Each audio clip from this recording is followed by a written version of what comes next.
अच्छा, हम सब ने अपनी हिस्ट्री की किताबों में पढ़ा है कि 1857 का विद्रोह भारत की आज़ादी की पहली लड़ाई थी, है ना? पर क्या ये पूरी सच्चाई है? क्या हो अगर हम कहें कि असली लड़ाई, पहली लड़ाई, इससे भी कई दशक पहले भारत के घने जंगलों में शुरू हो चुकी थी? चलिए, आज इसी सवाल की तह तक चलते हैं। तो इस पूरी कहानी को समझने के लिए ना सबसे पहले एक शब्द को पकड़ना होगा। दिकू। दिकू का मतलब था बाहरी लोग। अब ये कौन थे? ये थे साहूकार, ठेकेदार, जमींदार और हाँ, अंग्रेज अधिकारी। मतलब वो सब जिन्होंने आदिवासियों की पीसफुल दुनिया में आकर सब कुछ उलट-पुलट कर दिया। और यकीन मानिए, यही एक शब्द इस पूरे संघर्ष के केंद्र में है। ठीक है, तो आज हम क्या-क्या देखने वाले हैं? सबसे पहले हम समझेंगे कि वो दुनिया कैसी थी जो अंग्रेजों के आने से बिखर गई। फिर बात करेंगे विद्रोह की पहली चिंगारियों की, जमीन के लिए जो लड़ाई हुई उसकी। और फिर हम पहुंचेंगे बिरसा मुंडा के उस महान विद्रोह तक जिसे उलगुलान कहते हैं। और आखिर में हम देखेंगे कि इस पूरे संघर्ष की विरासत क्या रही। तो सवाल ये उठता है कि ये सारा संघर्ष, ये लड़ाई आखिर शुरू ही क्यों हुई? इसे समझने के लिए चलिए थोड़ा पीछे चलते हैं, उस समय में जब आदिवासी समुदाय प्रकृति के साथ अपने जंगलों में एकदम शांति से रहते थे।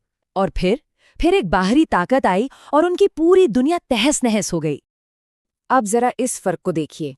एक तरफ अंग्रेजों के आने से पहले का जीवन, प्रकृति के साथ एकदम हार्मनी में, अपने खुद के कानून, अपने रीति रिवाज, जमीन उनकी अपनी थी।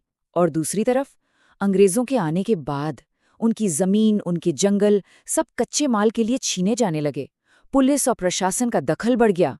और सबसे दर्दनाक बात, जो लोग अपनी जमीन के मालिक थे वो अपने ही जमीन पर भूमिहीन मजदूर बनकर रह गए। बस यही वो बदलाव थे जिन्होंने गुस्से की आग को भड़का दिया। अब जाहिर है जब दखलंदाजी इतनी बढ़ जाएगी तो रिएक्शन तो होना ही था। तो चलिए अब उन शुरुआती विद्रोहों पर नजर डालते हैं। ये वो पहली आवाजें थीं जो इस शोषण के खिलाफ उठी। कह सकते हैं कि ये वो पहली चिंगारियां थीं जिनसे आगे चलकर एक बहुत बड़ी आग भड़कने वाली थी। तो शुरुआत करते हैं बंगाल और बिहार से। यहाँ दो बड़े शुरुआती विद्रोह हुए। पहला था सन्यासी विद्रोह।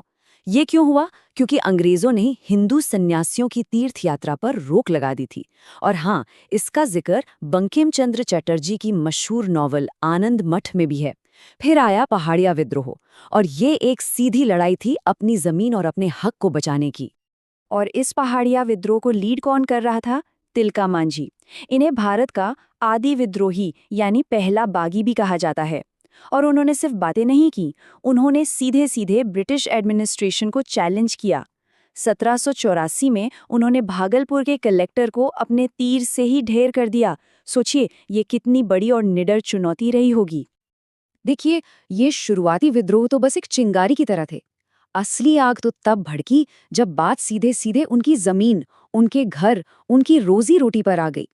अब ये लड़ाई सिर्फ हक की नहीं बल्कि अपने वजूद को बचाने की बन चुकी थी।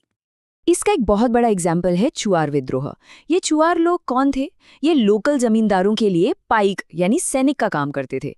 लेकिन अंग्रेजों ने इनकी पुश्तैनी जमीनें छीन ली और उनका नारा ही सब कुछ कह देता है।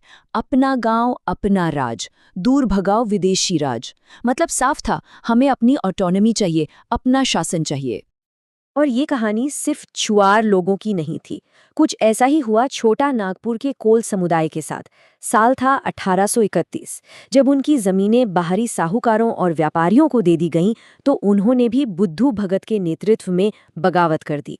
पैटर्न देखिए, यहाँ भी लड़ाई की जड़ वही थी, जमीन। अब हम आते हैं इस कहानी के शायद सबसे बड़े, सबसे ऑर्गेनाइज्ड विद्रोह पर, मुंडा विद्रोह। इसे उलगुलान भी कहते हैं, जिसका मतलब होता है द ग्रेट टमल्ट, यानी महान हलचल। और ये सिर्फ एक गुस्सा या विद्रोह नहीं था, ये एक पूरा का पूरा प्लान्ड आंदोलन था। और इस उलगुलान के सेंटर में कौन था? एक करिश्माई, एक चमत्कारी लीडर, बिरसा मुंडा। उन्होंने ऐलान किया कि वो कोई आम इंसान नहीं बल्कि भगवान के भेजे हुए दूत हैं। और उन्हें क्यों भेजा गया है? अपने लोगों को इन दिकुओं के शोषण से आजाद कराने के लिए। बस इसी एक विश्वास ने हजारों हजार मुंडाओं को उनके पीछे ला खड़ा किया। उनके शब्द क्या थे? वो कहते थे, भगवान ने मुझे अपना दूत बनाकर भेजा है, मैं तुम्हें इस शोषण और अन्याय से मुक्त कराऊंगा। अब सोचिए, ये शब्द सिर्फ एक नारा नहीं थे। उस दौर में ये लोगों के लिए उम्मीद की एक किरण की तरह थे। एक यकीन था कि हाँ, बदलाव हो सकता है। और जैसा मैंने कहा, ये विद्रोह बहुत ऑर्गेनाइज था। देखिए कैसे। सबसे पहले बिरसा मुंडा ने लोगों को उनकी पारंपरिक खुंट-कट्टी व्यवस्था के नाम पर एक किया, जो एक तरह की कम्युनल फार्मिंग थी। फिर उन्होंने मुंडा राज का नारा दिया, मतलब दिकुओं को भगाओ और अपना राज लाओ। 1899 की क्रिसमस पर उन्होंने एक सशस्त्र विद्रोह छेड़ दिया, लेकिन आखिर में अंग्रेजों ने इस विद्रोह को बेरहमी से कुचल दिया। बिरसा मुंडा पकड़े गए और 1900 में जेल में ही उनकी मृत्यु हो गई। तो इन सारे विद्रोहों को तो दबा दिया गया, कुचल दिया गया। तो क्या इसका मतलब ये है कि ये सब फेल हो गए? क्या ये पूरी तरह से नाकाम रहे? चलिए जरा इन आंदोलनों की विरासत को देखते हैं कि इनका असल आखिर रहा क्या। तो एक बात जो गौर करने वाली है वो ये है कि विद्रोह कोई भी हो, चाहे सन्यासी, चाहे कोल या फिर मुंडा उलगुलान, इन सब के पीछे की वजहें लगभग एक ही थीं। अपनी जमीन और जंगल का छिन जाना, भारी भरकम टैक्स, अपनी संस्कृति और धर्म पर हमला, और सबसे बढ़कर दिकुओं यानी बाहरी लोगों का शोषण। ये एक कॉमन पेन था, एक साझा दर्द था जिसने अलग अलग समुदायों को एक साथ लड़ने पर मजबूर कर दिया। तो हम वापस उसी सवाल पर आते हैं। इन विद्रोहों को बेरहमी से कुचल दिया गया, हाँ, लेकिन क्या हम इन्हें विफल या फेल्ड कह सकते हैं? शायद नहीं। शायद ये वो पहली चिंगारियां थीं जिन्होंने उस आग को जिंदा रखा, जो आगे चलकर 1857 और फिर आज़ादी की बड़ी लड़ाई बनी। तो क्या भारत की स्वतंत्रता का पहला संग्राम सच में इन्हीं जंगलों से शुरू हुआ था? ये सवाल सोचने वाला है।